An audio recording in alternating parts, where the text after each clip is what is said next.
No DQ Galaxy, we are live with a recap of AEW Collision for Saturday, October 14th, 2023. Shout out to everybody watching this, whether it's live or on demand. I very much appreciate your viewership and support. Now, this was a different Collision to start things off. First of all, we had no pre-intro promos as we've been seeing since the beginning of Collision. I liked them personally. I'm a little surprised that there was nothing this week. Maybe it was just a 1 week thing for timing purposes. We had Tony Schiavone doing commentary with Kevin Kelly and Nigel McGuinness, which is a change. Since the beginning of Collision, we've had a two-man commentary team, but now Tony Schiavone is involved. Interesting to me that they would add Tony to the mix. Now, we kicked off Collision with a promo segment. We had Adam Copeland, the rated R superstar, come into the ring. He was about to address Christian Cage, and guess who showed up? It was, in fact, Christian Cage. He had his guys with him, Luchasaurus, Nick Wayne, and some security. He came into the ring. He said the security was there for Copeland's protection, and he told him to hit the bricks. He said he was going to beat up Bryan Danielson and prove he's the best wrestler in the world. And at this point, he was interrupted by Bryan Danielson. Bryan Danielson came into the ring and revealed that Luchasaurus and Nick Wayne will be banned from ringside. Remember that later. Ricky Starks and Big Bill arrived, so they interrupted Bryan Danielson. And it indeed felt like a WWE segment with the interruptions. The most interesting thing of this segment happened at this point because Adam Copeland and Ricky Starks were taking verbal jabs at each other, and Ricky Starks brought up how Adam Copeland should have learned some fashion when he was up north because Copeland made fun of Starks's ring attire. And Copeland responded by calling Ricky Starks a vanilla midget version of The Rock. That was quite brutal. And then Ricky Starks responded by saying that really sent him over the edge. Ha ha ha. He said he was ready to fight, and then FTR showed up. And it was said that they did make the mistake of taking that match last week when they were not 100%, and they said that they're not just going to demand a rematch. They said that they will earn a rematch, and they were ready to fight. Bryan was wanting to fight. He didn't want to wait till the main event segment. A brawl broke out. Everybody was fighting. And the security got beat up. All the security guys there. There was one really tall guy there, taller than most of the AEW roster. He got beat up, and Copeland took that guy down, and then another guy got taken down with the Shatter Machine from FTR, and then Bryan Danielson put on the LeBell Lock on another guy. It was a long segment. It was entertaining, a very WWE-like segment for sure to set up the main event, but I enjoyed it. And the edge line towards Ricky Starks, I liked it, but at the same time, you're kind of right. And I mean, he is a babyface, so he can say stuff like this, but still, do you really want people thinking, oh yeah, Ricky Starks, that guy's just a knockoff of The Rock, even if it is true, which I can definitely see the similarities, but I do think Ricky Starks does some of his own unique stuff, kind of like LA Knight. you're going to be influenced by people from the previous generation, and especially people that were very successful. I mean, lots of wrestlers were influenced by superstar Billy Graham, like Hulk Hogan. Hulk Hogan was influenced by Dusty Rhodes, and it happens. Guys use the shticks of the previous generation. D. Martin Fifth sent in a $5 super chat. Thank you for that. Says, what if Edge, instead of coming out to Metalingus, he came out to one of his old themes, particularly Rob Zombie's Never Gonna Stop? That certainly could have been an option for him, but I like the fact that he had his most recent song. Keep in mind, Adam Copeland Edge has not used that music in almost 2 decades now. Like, the current generation is going to be like, what? Of course, your most diehard fans will know, but a lot of people are going to be like, what's this song? I like him using his most recent WWE music, but that's always a possibility. He could come out to that at some point just to change things up. Anyways, we'll talk about Christian and Bryan Danielson for the TNT title in just a few moments. We had a video package shown of MJF standing up to Jewish hate. He was not actually in Toledo, Ohio for this show, but they did air that video from MJF. And then we had our first match of the evening, Samoa Joe versus Willie Mack, who I know has wrestled in Impact Wrestling. And it was a pretty basic match here. They were trying to knock each other down with shoulder tackles, and Willie Mack did get in some offense on Joe. He even kept the momentum going after the commercial break, but Joe was able to stop Willie Mack as Willie Mack was going up top for the big frog splash. Joe caught him, hit the muscle buster, got the 1-2-3 victory to retain the Ring of Honor TV title. I think he has at this point. I still forget who has what Ring of Honor titles, but Joe wins here. And, it was a showcase match for Samoa Joe. Nothing out of the ordinary. And then we had CJ Perry, the former Lana, interviewed backstage. And she said she's there to help people. She's there to make stars and make champions. And at this point, we had Action Andretti step in and express interest in obtaining her services. And he said he's just a phone call away. More on that in a little bit. We had a Danhausen video. He's coming back soon. And this video was a parody of the Silver Shamrock commercial from Halloween 3, Season of the Witch. I think that movie is very underrated. I really like that movie, and I appreciated this parody. I think Halloween 3 gets a really bad rep because Michael Myers was not in it, but I think it's a great horror movie and very underappreciated. I did appreciate this parody. Very nice, very evil. Danhausen coming back soon. He's got a mask over on shopaew.com. We had Juice Robinson versus legend in the business, the fallen angel, Christopher Daniels. And Daniels had a pretty good show in here. He hasn't done a whole lot lately. CM Punk is gone. Daniels is on Collision. There you go. He's basically there to put over other people at this point. And you had Bullet Club Gold out there. They were interfering, taking cheap shots while Robinson distracted the referee.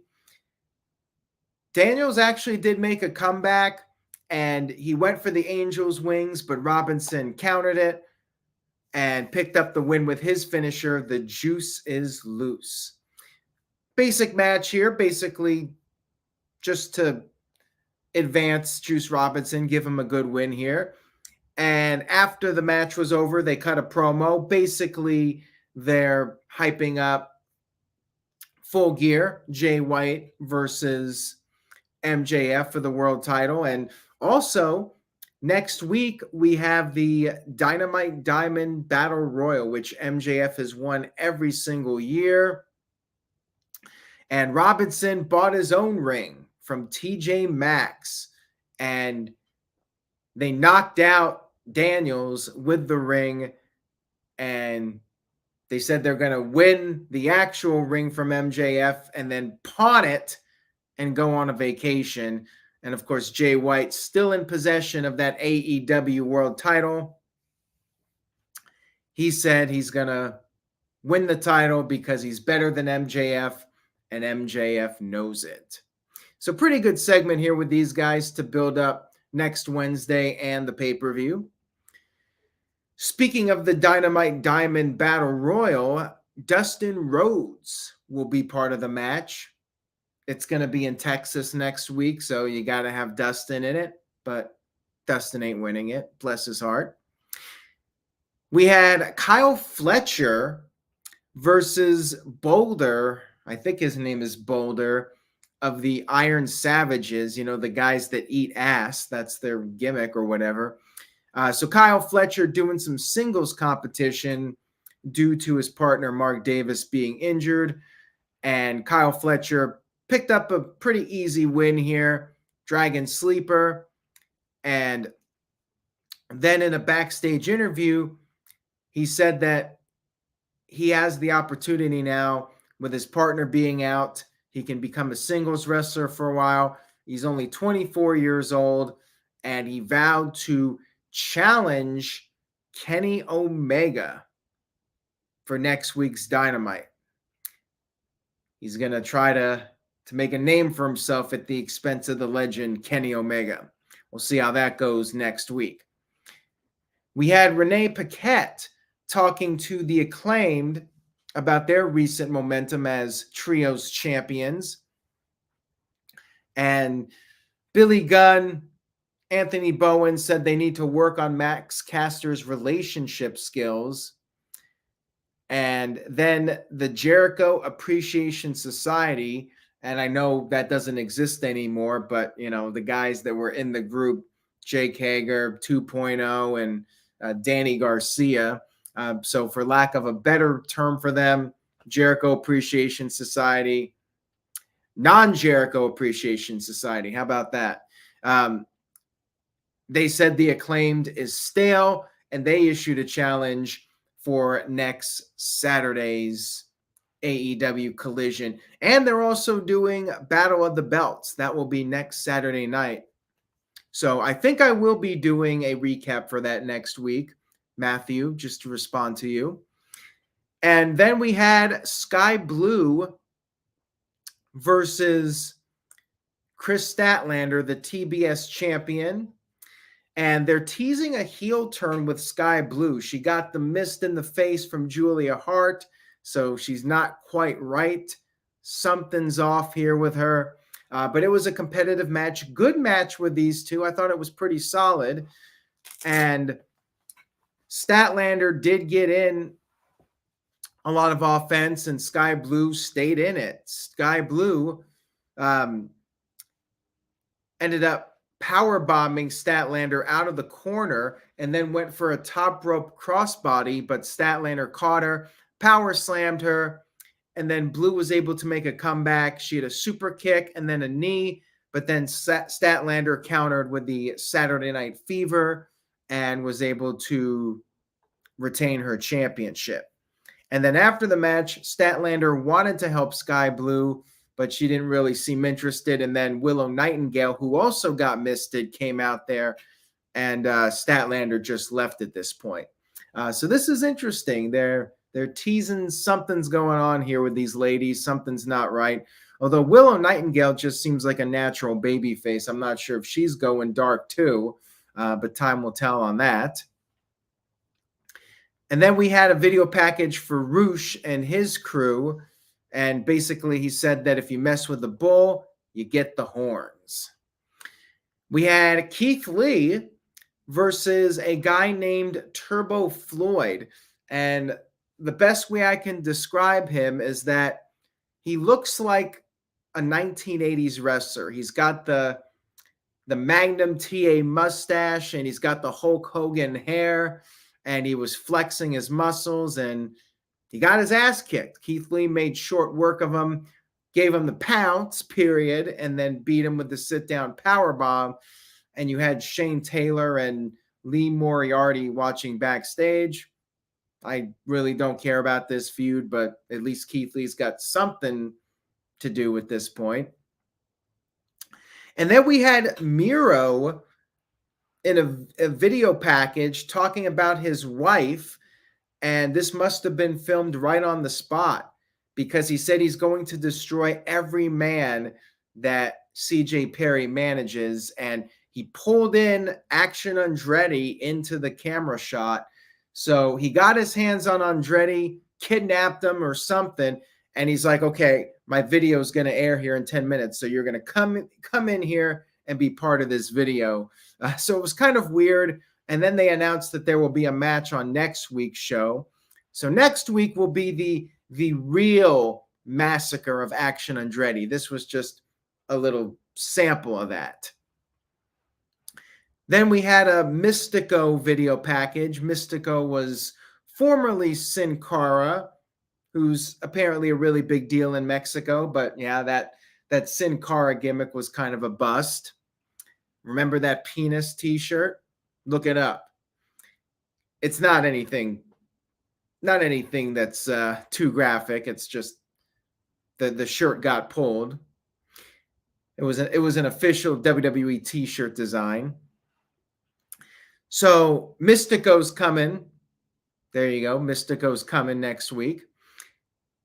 And then we had Bryan Danielson challenging Christian Cage in our main event of the evening for the TNT Championship. Very long match here, and Jim Ross came out to do commentary for this. They had the feeling out process, and Christian was going to the outside of the ring. Bryan went after him, but then Bryan hurt himself. He hurt his arm. Christian was able to target the arm. Crowd was chanting, "F you, Christian." He dropped Bryan arm first on the apron and then slammed Bryan's arm into the announce table. And then Bryan started to make a comeback back in the ring. Bryan came off the top with a headbutt. Christian got cut open, and Bryan started repeatedly headbutting Christian. And then Bryan managed to hit a dive to the outside, basically with one arm. Crowd started chanting, "This is awesome."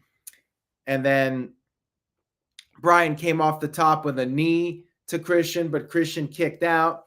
And then Christian regained the upper hand, came off the top with a frog splash.